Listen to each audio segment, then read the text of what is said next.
Southfield and beyond. Welcome to the Southfield Roundtable. It's so good to have you with us today.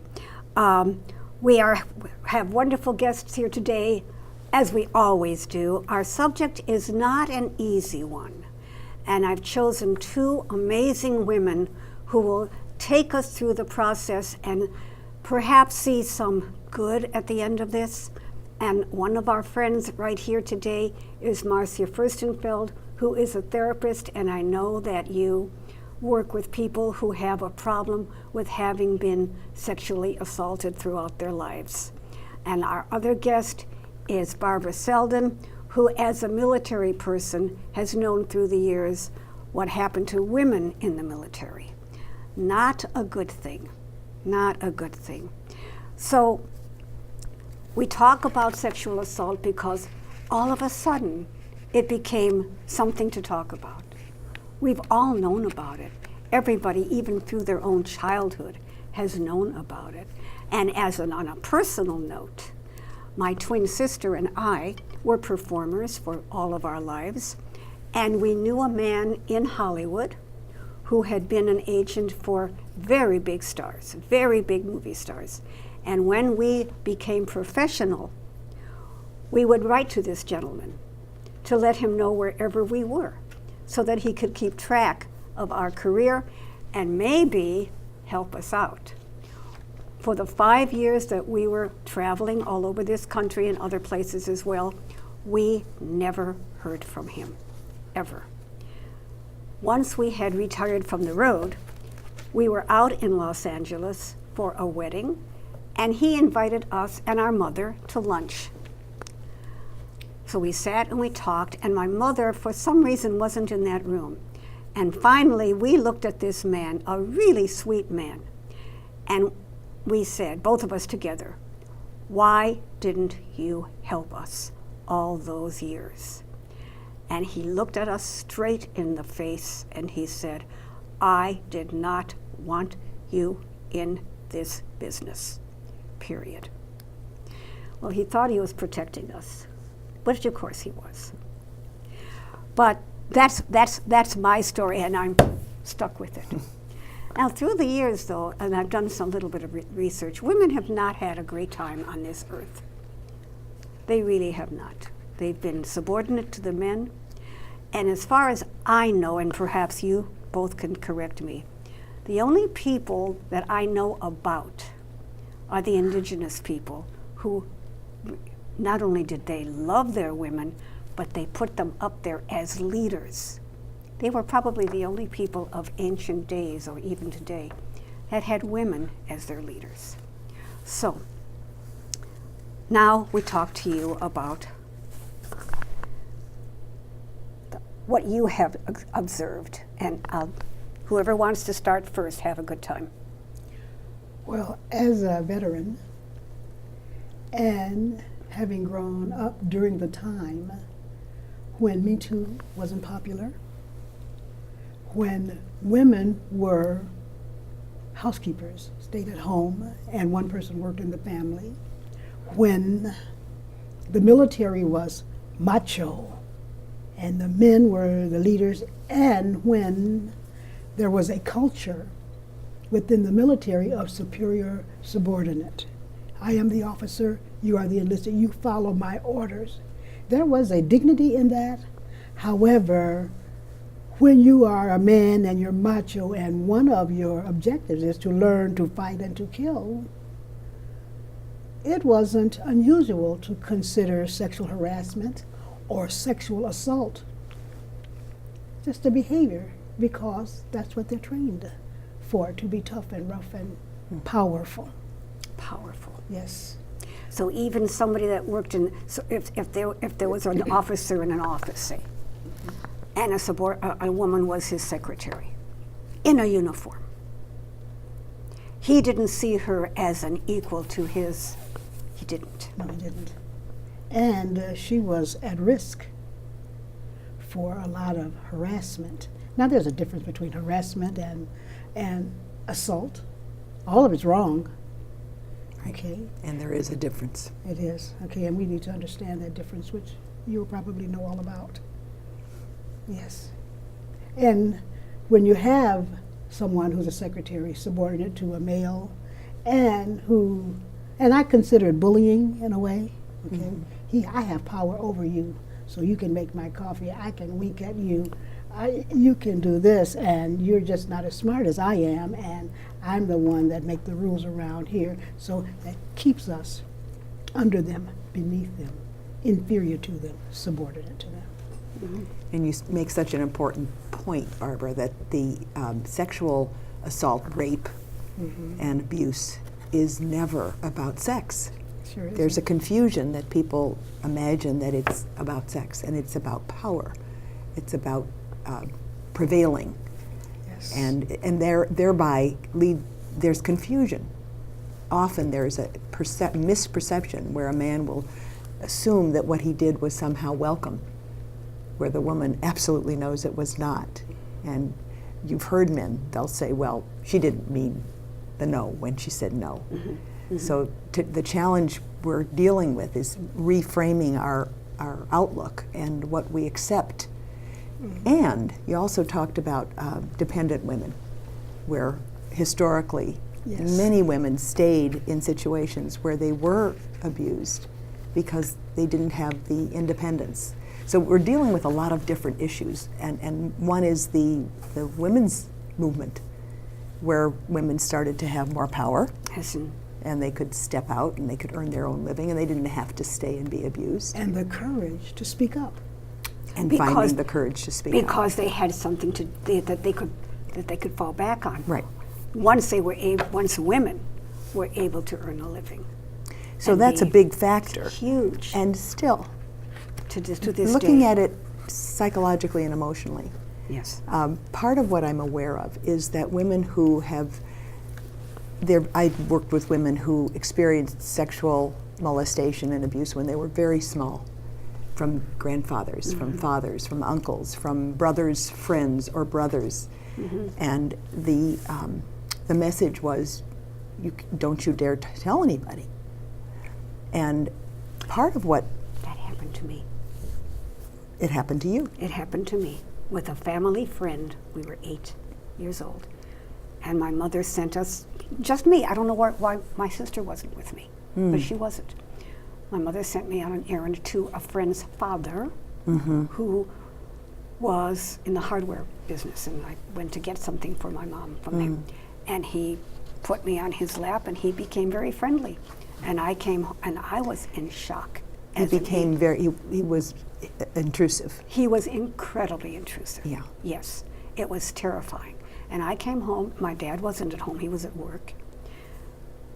And I told my mother. And she seriously did not believe me. Yeah. Oh, that's such a nice man. Oh, no, don't say anything because he's a very nice man. So you're dealing with shame. Oh, it was horrifying. Shame. Your mother experienced shame. We Perhaps. told her she shouldn't talk about it. Don't talk Exactly, about it. exactly. Shame says don't talk about it. Shame says that. She also knew that if my father had known, He would have killed him. He'd have killed him. Dead. And then he would have been in jail. Exactly. So, but this obviously it's been forgotten. No, it hasn't been, if I'm telling you now. So what it doesn't get forgotten. No. So let's go to what's happening now.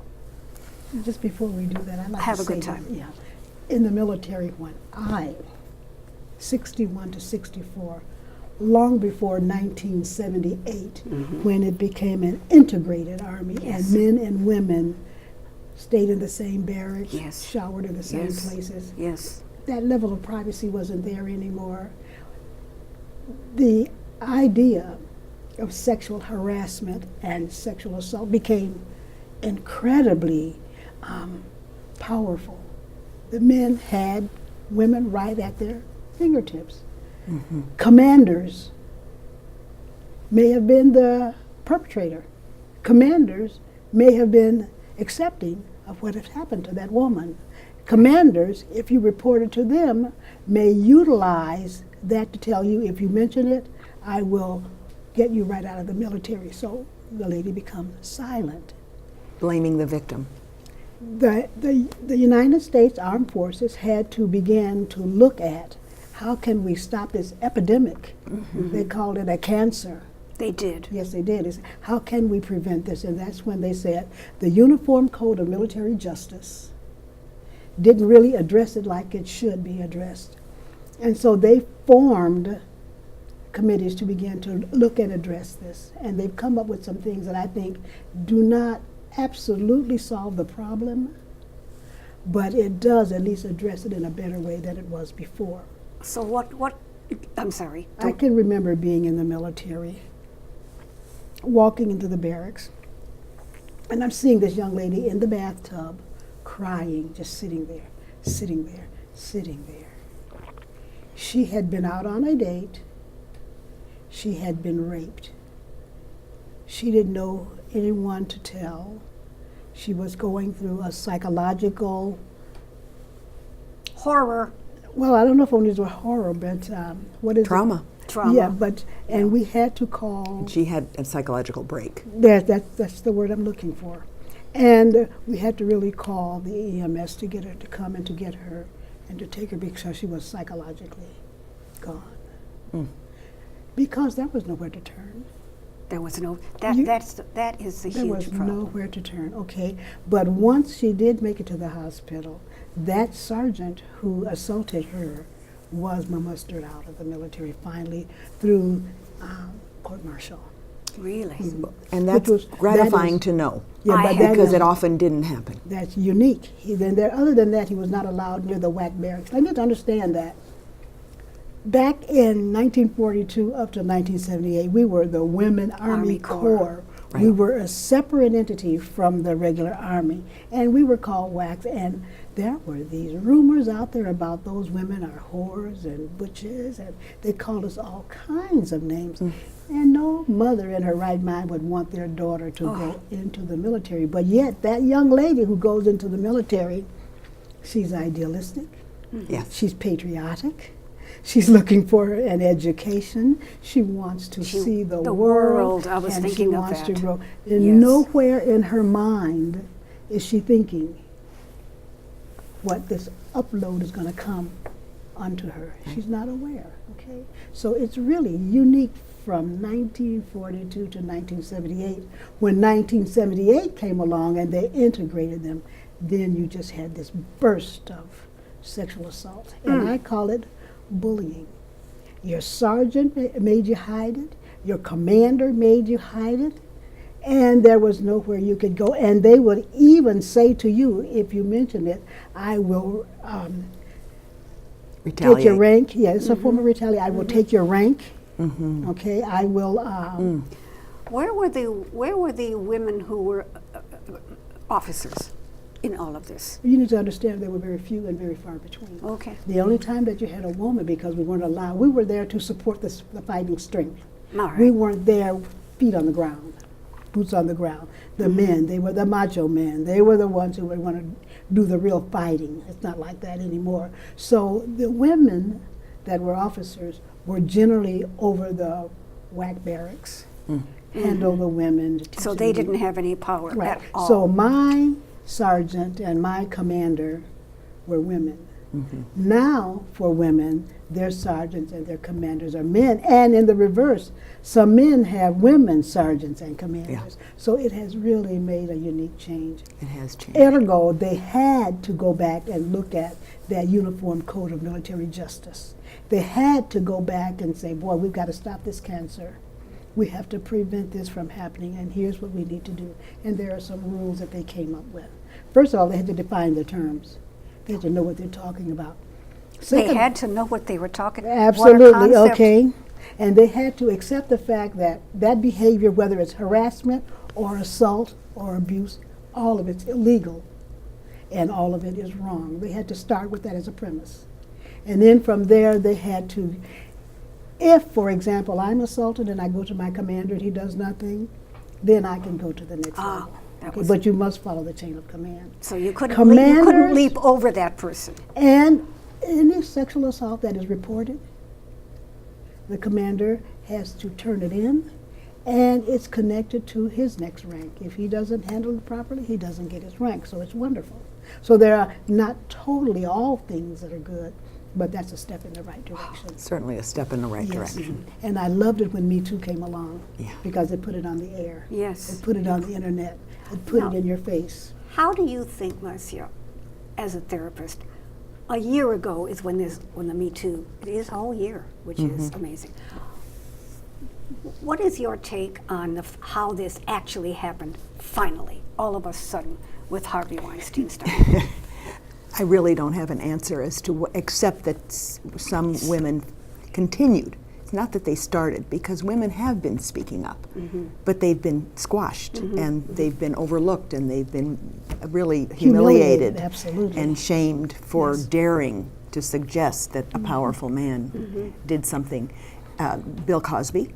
Oh, and Charlie And the Rose. fact that Charlie, well, but Bill Cosby was, there was a ground broken Yes, when there was. there were enough Yes. witnesses to get through the denial, and out of all those women, only one Yes. came to trial. It's just the culture. What you're talking about, Barbara, is reflected in the culture at large, and it's there's so much to deal with. It is very subtle.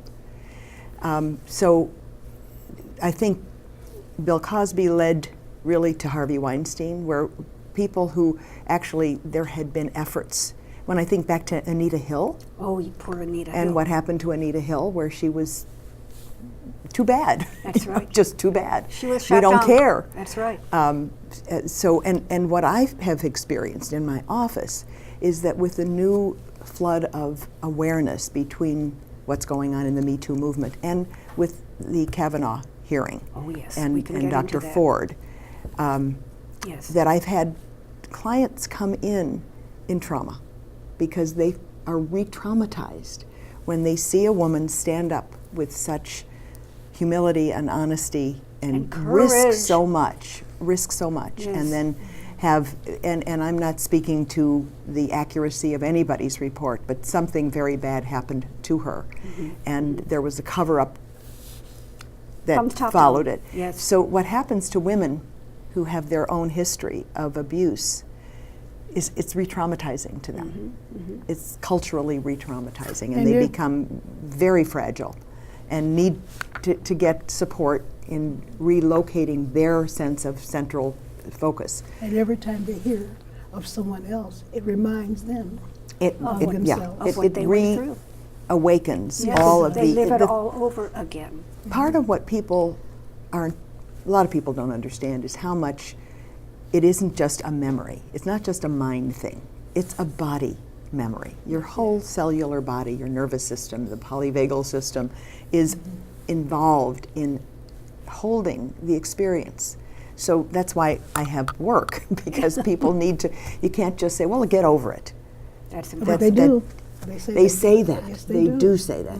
How do you get over One of the things that I just wanted to allude to is how women feel they haven't had a voice, and that's part of what the Me Too movement has started to change. One of my clients shared with me how she likes to watch SVU, Oh, yes. and because when she watches SVU, she I do too. identifies with when Mariska Marissa, Hargitay yes.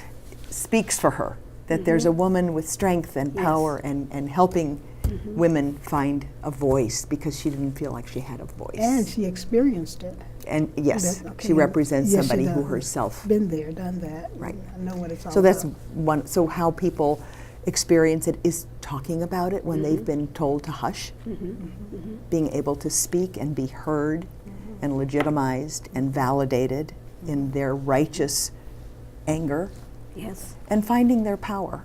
So we deal with people blaming the victim. Always. It's your fault for talking, Yes. and you misinterpreted, and nothing really happened. And we just have to keep speaking up. But one of the things that I think is interfering with the movement going forward is the idea that our president, where we can isolate, I'm not saying it's true or false, at least 9 victims, Yeah. okay? Certainly. And he denies them all, and yet he gets 43, 44, and sometimes more % approval ratings. Yeah. And with Bill Cosby and all of the other persons that you mentioned, he still gets the license to be okay. Among he white is- women, Say- largely among white White women. women. That is a Right. fact. Okay, and yet I don't We're gonna talk understand about how that. so many women support him. That's Let's the talk about the white women for a minute. well. From what what are I you learning? understand, the polls indicate that something like 41% of white women support Donald Trump. So I wonder who they are, and I wonder what group of women these are, married to certain men. who Many of tell them are what going to along with think. their husbands. Yes, there is such a huge, unfortunately, there's population. also women who are misogynistic. It's not just men. Okay, that's why I have need you at to the bring table. that point up too, because in my reading and in my research, we think that women are the only ones that are assaulted. Men are get also assaulted, assaulted, and sometimes by women. Oh, by Yes, the way, and also in the LGBTQ community, men against men, women against men, women against women. Right. It's just amazing to me. it is. Okay, so I it's a don't know big if- picture. Yeah, when I was coming here this morning, listening to the news, and I don't know if you recall this person. He was a lovely young man in Texas, by the way, probably 25 years ago, and he was gay, and some people grabbed him, and they put him up against a fence. Do you remember this story? Matthew Shepard? That's Are you the talking one. about Matthew Shepard? Matthew Shepard. I'm sorry, I had forgotten his Yeah. name, and he was killed, dead. That was horrendous. Today, now, after all these years, his family is finally putting his ashes to rest. Yes. After all these, well, this is a triumph for them, I suppose, but it's a dreadful, dreadful story of people who will not let other people live Yeah. if they don't approve of their lifestyle.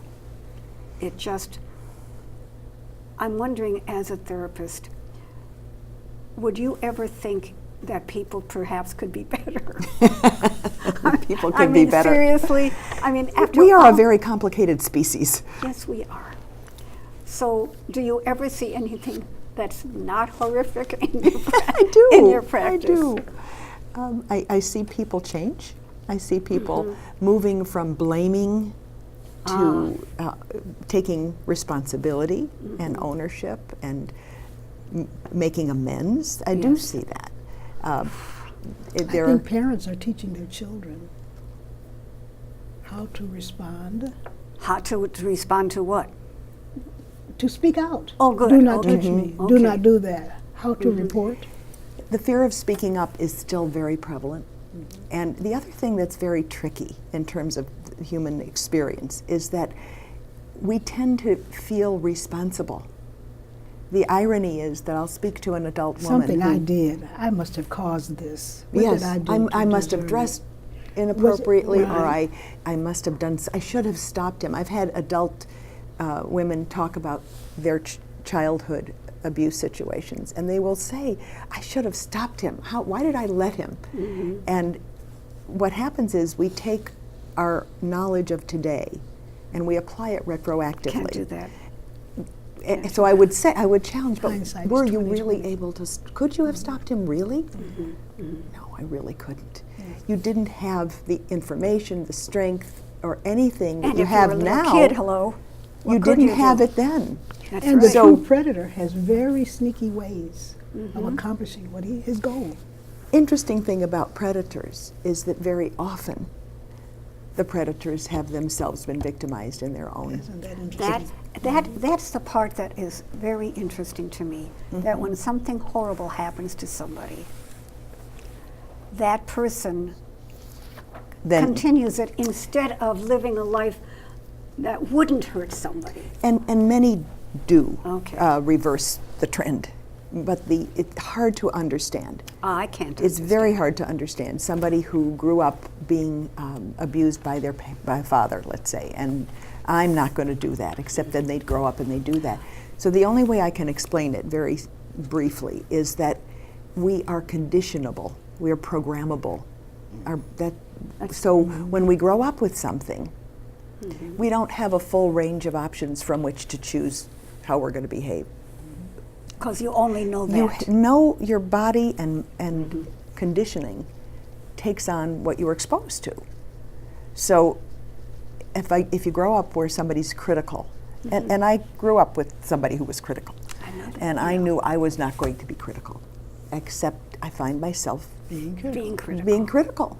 not because I choose to be, but because I was conditioned to see the world Yes, that way. yes, So yes. if somebody as a child is abused by a parent and they make up their minds they're not going to do that, they really don't have a model for a different kind of behavior. So when they grow up and they feel at risk, it's like in their minds they have a choice. They either become a victim or they become the perpetrator, and they don't have a third option. There's a third option. What I'm telling you I'm is sorry. they don't have within them yeah. the option. Now, there are people who find the third option. They create it within their determination Yes, and their intention. But what I'm saying is that within the framework of what they saw modeled, they can only be a victim or a perpetrator, and they're not going to be a victim, Well, so they become a perpetrator. But what I was trying to say, or putting it in my head, is I know somebody who was badly beaten as a kid. And I would have thought, well, this person's going to grow up and have a child and is going to just be madly for that child. And this person has decided never to have children. Exactly. And But this that was person a- that doesn't was- even like Doesn't even like children. No, it's very difficult for him to like children, especially those children who are being treated so beautifully by their parents. It's really complicated. And that person made a conscious choice to avoid the risk. Oh, yes. Yes. And others imagine that they will be able to be the wonderful parent that they Yes. wished they had had. Yes. And some manage to do that miraculously. It's Knock really wood. quite miraculous Yes. when somebody's able to do that. And I've Yes. seen that. And I think to try to get your head around how it is that people who experience the abuse can become an abuser, that's the best way I can explain it, is that they don't really have within them another way to not feel a victim again. Of course, because Also, sometimes they internalize. They always. Definitely. Yes, and so they internalize Yeah. it all, and once it's internalized, it's very difficult to. Yeah. to get rid of it, is this what you're saying? It's in there. It gets acted out. and sometimes the action is spontaneous. It's subconscious. it's very Exactly. reactive. Yes, it Yeah. is. Right. There's no think. There's It's no not an real- intention. No, I was just to say there's no real thinking when somebody does something awful because of how that child Some was people hurt. we could define as sadistic. They're people who There are are- rageful and they want to create pain for other people. I don't think most people want to make anybody hurt, but they have a distorted perspective of their own behavior and their impact. It's very, we're And complicated they don't see it, species. and they don't see it as wrong. They That's the can't horrible see it as part, wrong, Barbara. right? That's the horrible They part. find it normal behavior. They find it normal. But I want to tell you a story.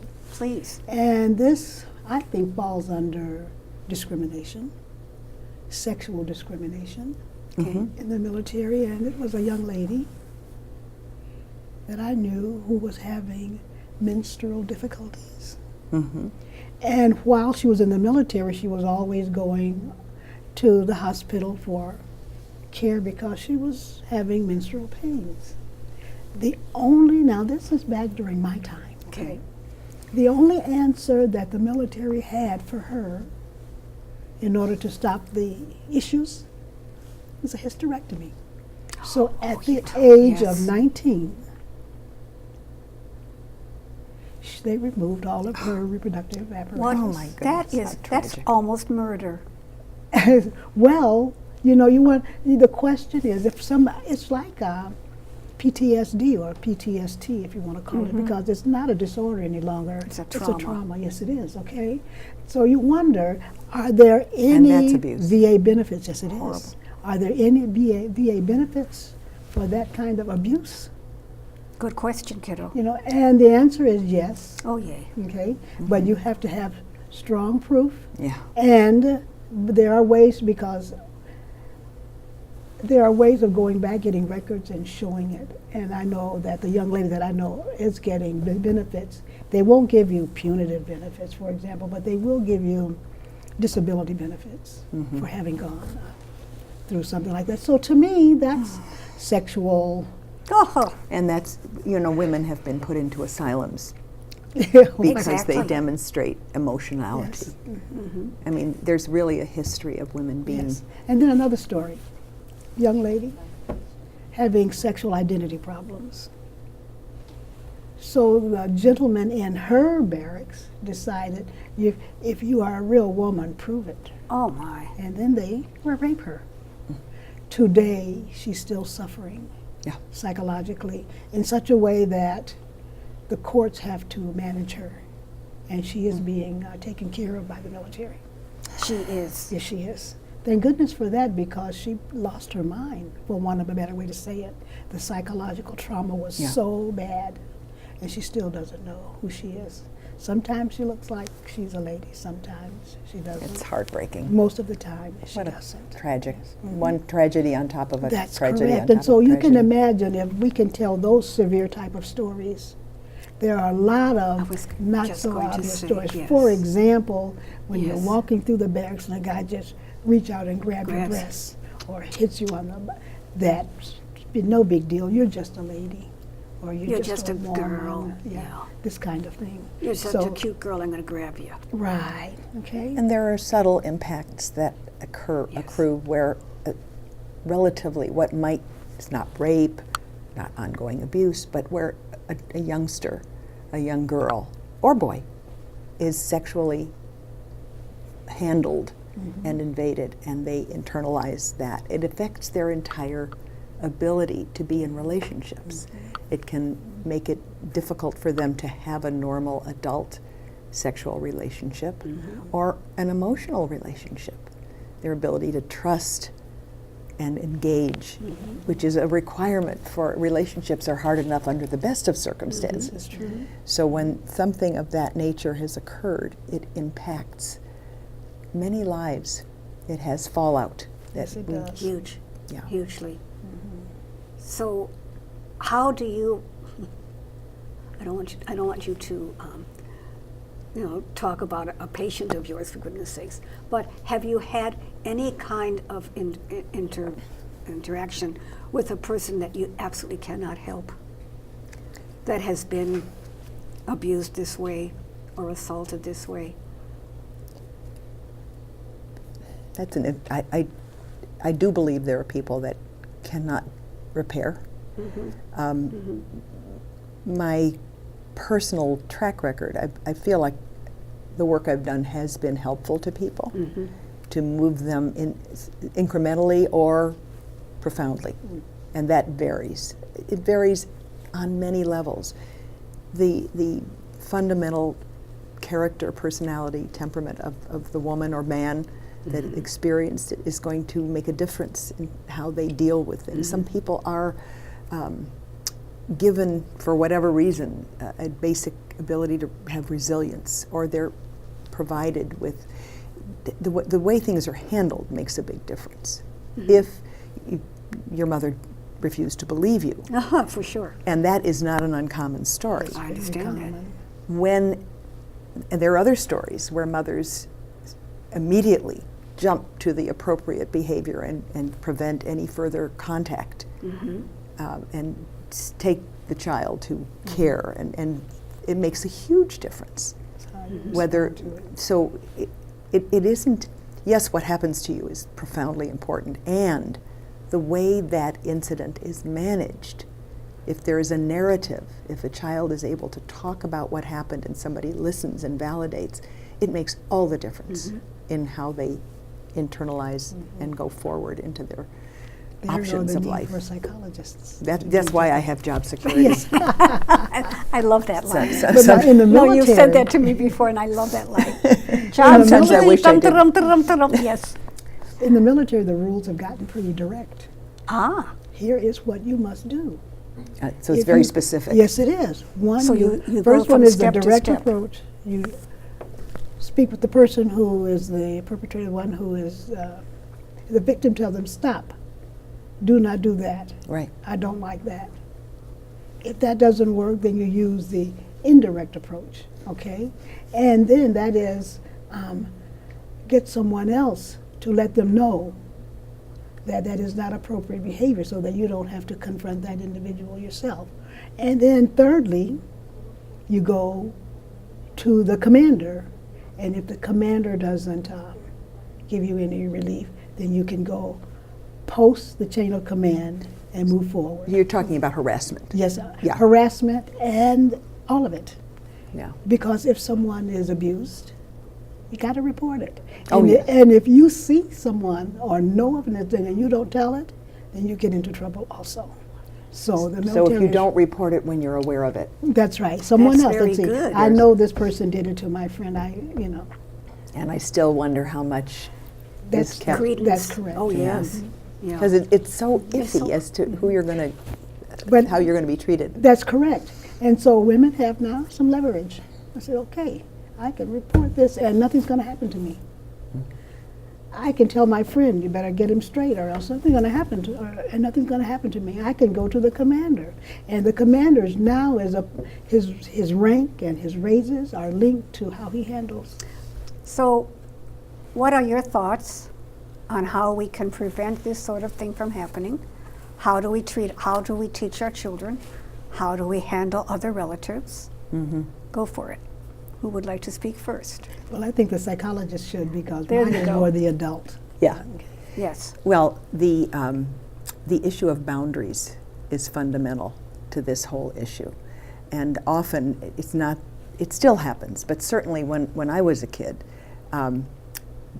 if an adult relative came into our home and wanted to come over and give me a great big hug, I wasn't allowed to say no, even though I couldn't breathe Us too. or whatever. Us You too. know that too. Absolutely.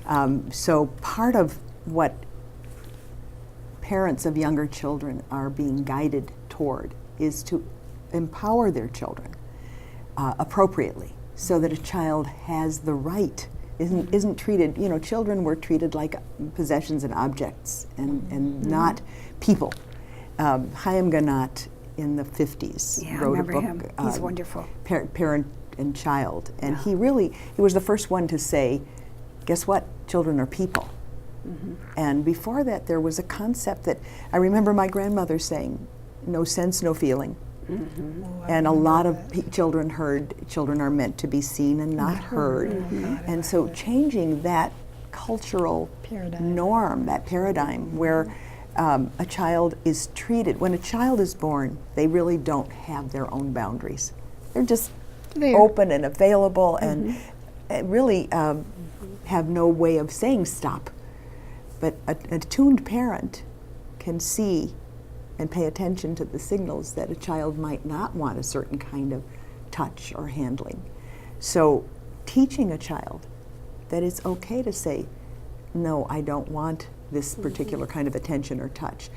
Giving a child the option to speak up, like asking a child, can I get a hug from you? Are you available for a hug? Instead of just, Walking up here. Yes. I'm gonna, Yes. because I'm bigger than you and I want a hug and I'm gonna, and Powerful. my will Is over is your over will. your will. So really setting the standard Yes. in the house, in the home to begin with, and in the school. If a child is touched by another child, that child already from home has been taught you have a right to establish a boundary and to know an emotional boundary, a physical boundary. In every sense, I have a self and I get to sort of, a boundary meaning there's a space, a line that defines where I stop and you start. And it's my decision. It's my choice as How to whether does- you come into my space. Okay, you're talking about helping a child, That's a teaching process. teaching a child. Absolutely. Now, there's language that you just used that's pretty difficult language for a child to say. I have my boundary. Right. You're not allowed to. How would a child say those words without using? He may not know the word boundary. He would you know. not. He would not. So- and nor do a lot of adults. Well, that I'm part is speaking about that. Yes. But there yes. are nonverbal behaviors that Yes. children manifest. For me, I just love to see a little baby, and the first thing I want to do is just run up and hug it. You wanna hug I it. have to discipline myself because I know children would love a hug, and they don't know how to say no. So how So- does a parent? Here's what I do. I just look and say, I sure desire to hug that baby, but I know better. I do like that. So you're a Okay. respectful adult. Yes. But if you're the Okay. parent and somebody who isn't as respectful as you swoops in, Yeah, that's so yeah. you have the parent who doesn't want to upset the adult That's and right. lets that baby be smushed up. And then you have the parent that intervenes and models. So it's not about teaching a baby or a child Yes, to say, I right. have a boundary. Okay, It's so- about modeling Yes. That's good. and So the- intervening. So you And need don't to, tell that child, go ahead, hug them. Watch that child's Yeah. behavior, and if it backs up, say it's okay. So what you're And talking I tell about. that parent that this is good, because later in life they'll learn how to back up and say no. And the point that you make as well is that, we have a common phrase that the terrible twos, yes. when yeah. children learn how to say no. Yes, that's a And good what I teach, I teach parenting. Imago parenting is one of the things that I do. And You're going to have to explain the word imago. Imago is an approach to relationships, something Okay, yes, sir. in the book Getting the Love You Want by Harville Hendricks and Helen LaKelly Hunt, referencing that whole body of work and that modality. And part of what we understand is that parents need to set a tone of attunement. So we watch our children. Ideally, we watch our children for, it's what you're talking about, Barbara, for a signal that Yes. helps us know what it is they need from us Yes. as parents who are in charge. So we need to take charge, but with attunement to the child's need. That's right. And when the kid backs up, don't just say go forward. No, no, you Listen can't. to that nonverbal. So rather behavior. than trying to make the adult happy, and go ahead, let Aunt Yes. Sophie hug you. Come on, let him. No, Yeah. Aunt Sophie, Yes. Barbie doesn't want to Not right hug now. right now. Yeah. And it's okay. Supporting that and Yes. modeling that is how then a child learns and integrates his or her right to say no when it's modeled. They also see how their parents behave. And things that are Right. learned early are practiced later. True. Good Absolutely. things that are learned early are practiced, and the bad things that are learned early Well, that's practiced later. So when you establish, and there are no textbooks on how to raise children. Oh, yes, there are. there are tons, but a Are lot there of people. really? There All right. really are. Well, then there are so many There different actually ways in which are it's done. some Yeah. very good ones lately. Okay. Lately, okay. There are some Because they're very- historically that were absolutely because- terrible. Well, you know, I have it people- goes back to the Dr. Spock, for goodness sakes. But He I was have one of people the who tell me, first. you don't for tell that. me how Yeah. to raise my child. And there's no technology in behavior. We tend to raise our children in some manner in a way that reflects the way we were raised. even And when that's we why you don't need that know it. technology. You need to know there are some things that you can do that can be better for the child. For sure. Some things you can't control, I know. So modeling and intervening, Mm-hmm. and as you say, saying to an adult who's swooping in Mm-hmm. and saying, no, let's just check that out. Mm-hmm. And are you okay with getting a hug from Mm-hmm. whomever? You want to hug? Sometimes the child is even looking for your approval. You can see, and, Mom, and is you're, it you're okay? right on to something Mm-hmm. that it's not words. No, okay. It's how you. The comfort I that you was can going to see, say, or yes. Mm-hmm. the resistance that you see, or the fear that you see. I just And can I'm always remember okay kids with just kind of going like this, Oh, yes. not wanting, Yes. and that was overruled Yes. so It much. was. So new young parents, I was just going to Thank ask that the question. Lord. How younger parents are handling. more younger parents Yay. are listening to their children, and that does not mean turning. What I said, I think, is really important, and it comes from my training in Imago, that we are consciously connected to our children when we let their behavior inform us about what they need from a parent who's willing to take charge. So it's both attunement to the child, but not saying, now you take over because you know what to do, Yes. because children don't when they're really young. They need How can they the know? parental strength, Yes. which is responding to what the child is demonstrating. So that's the attunement that we, It's a good word, attunement. and the younger parents are more attuned. And that's because obviously they weren't attuned to so much when they were growing Right. up. But But there's so, information I out have there. a question for you. I've read a lot about how children play doctor. Yep. Okay, and I just need to know, is that the first step Is that In- the first? in what? learning bad behavior sexually, playing the doctor? Playing doctor isn't necessarily bad behavior. It's natural for children to Want to explore explore, okay. and to know that children are naturally sexual. That's true. And that's 5 to 8 something years that old. is sometimes considered to be wrong, and yet it is nature. Well, this has been an amazing. I do want to, is there one other thing that I could say? Do I have the time? Very quickly, I just we wanna are running talk out of about- time. Okay, I just want to talk about male Yeah. abuse, male on male, the kind of atmosphere that we set in our world Mm-hmm. that let people who are alternative sexual lifestyle Well, we feel just- uncomfortable. And how, to me, that's a part of sexual Diversity and harassment. welcoming all. Right. Yeah.